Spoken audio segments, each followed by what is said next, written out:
बिस्मिल्लाहिर्रहमानिर्रहीम अस्सलाम वालेकुम वरहमतुल्लाहि वबरकातुहू। मेरा नाम डॉक्टर तैयब है और एक नए सेशन के साथ आपकी खिदमत में हाज़िर हूँ। आज का जो हमारा टॉपिक है वो जीडी के मुतालिक होगा, यानी जो जानवर नहीं ठहरते हैं उनका क्या इलाज किया जाता है, या जो जानवर नहीं ठहरते हैं उनमें मसाइल क्या होते हैं और जानवर क्यों नहीं ठहरते हैं।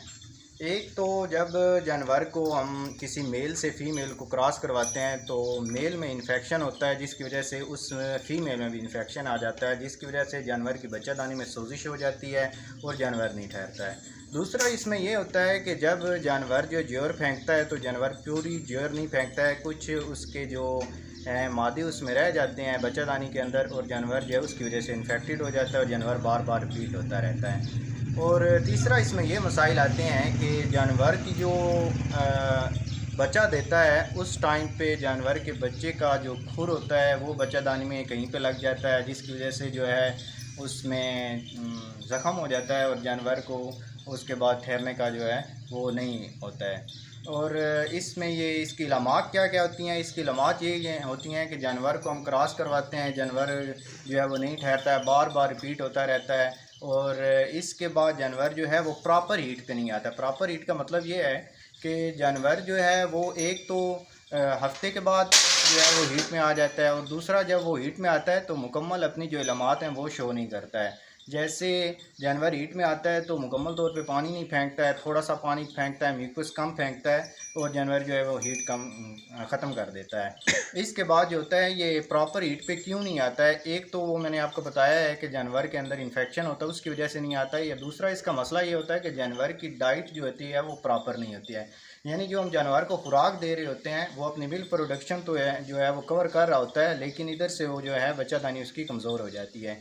तो जो हमारे फार्मर हैं वो जो है सिर्फ इसकी मिल्क प्रोडक्शन पे ही कंसंट्रेशन करते हैं, उसकी तरफ ये नहीं देखते हैं कि जानवर को जो है वो कैल्शियम, मैग्नीशियम, फास्फोरस ये भी देना चाहिए, जिसकी वजह से जानवर जो है वो दोबारा बच्चा देने के काबिल हो सके।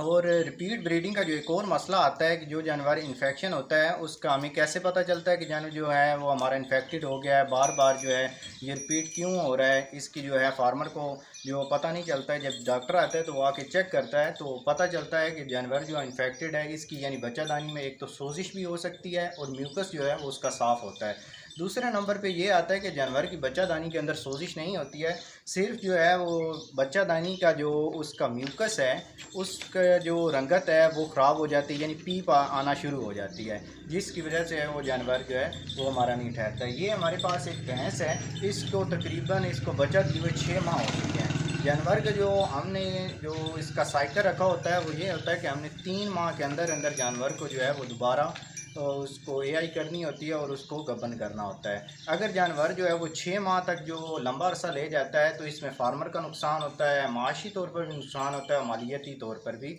नुकसान होता है। इस जानवर का मसला ये है कि ये हीट में तो आ रहा है लेकिन प्रॉपर हीट में नहीं आ रहा है। दूसरा इसके बच्चादानी के अंदर जो है वो म्यूकस है उसकी रंगत जो है वो पीली हो चुकी है, यानी वो जो है इन्फेक्शन है इसके अंदर, और ये पीप नुमा जो है वो मादा फेंकता रहता है। अभी हम इसके चेक करेंगे कि इसके अंदर मसला क्या है और इसका इलाज मैं आपको बताऊंगा। अच्छी रोक छोड़िए, रोक क्या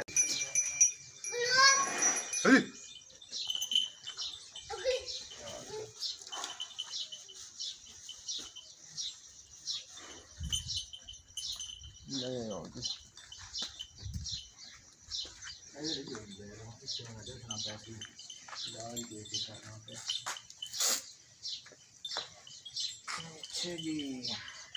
अब हमने चेक किया है कि इस जानवर में वही इन्फेक्शन वाला मसला है और इसका हम ट्रीटमेंट करेंगे। ट्रीटमेंट हमने क्या करना है कि हमने नॉर्मल सलाइन की ड्रिप ले लेनी है, छोटी वाली 100 ml की।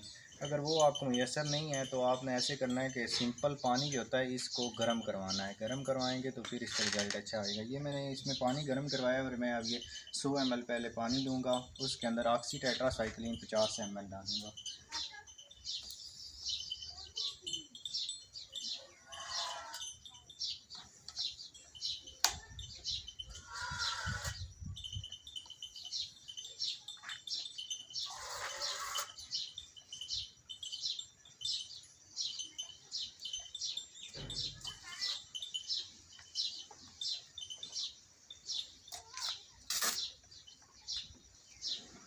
ये ड्यूरालिन है, ऑक्सी टेट्रासाइक्लिन, ये हमने 50 ml लेनी है।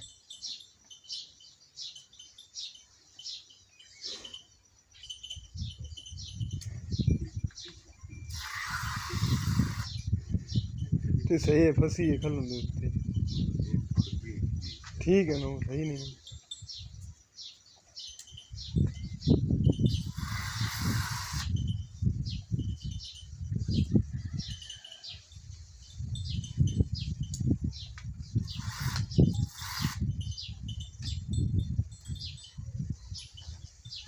इस सॉल्यूशन को जी अच्छी तरह मिक्स करना है और इसके बाद इसकी बचतदानी में रखना है। बचतदानी में रखने का तरीका ये है कि आपने नई शीट लेनी है, उसके अंदर से ये प्लंजर जो है ये निकाल देना है।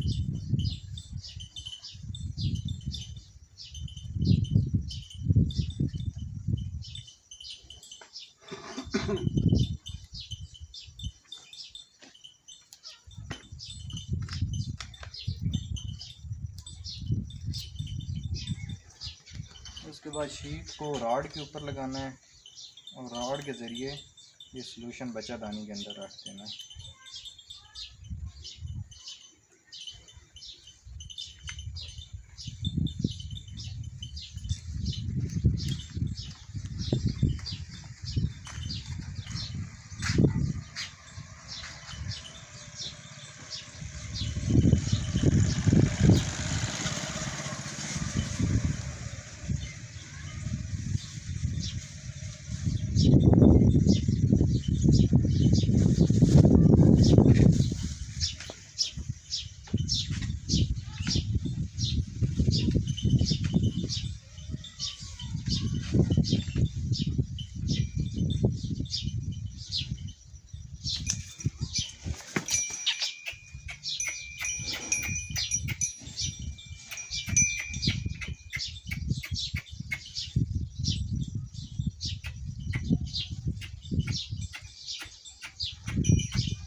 शीट से रॉड निकालना है और इसके अंदर जो है ये सॉल्यूशन डालना है आहिस्ता आहिस्ता।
बस जी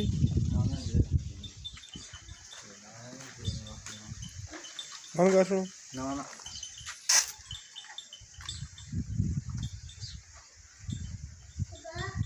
इसके बाद 5 ग्राम का इंजेक्शन लेना और इसमें ईवल को है जो 10 ml मिक्स करना है और जानवर को लगाना है। साथ में कोई भी हीट इंजेक्शन लगा सकते हैं, जैसे कि साइक्लोमेट है, डेल्माजीन है, वो भी लाजमी लगाना होता है।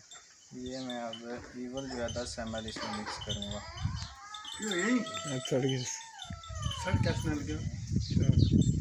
तभी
बस हाँ बंद कर सुनो।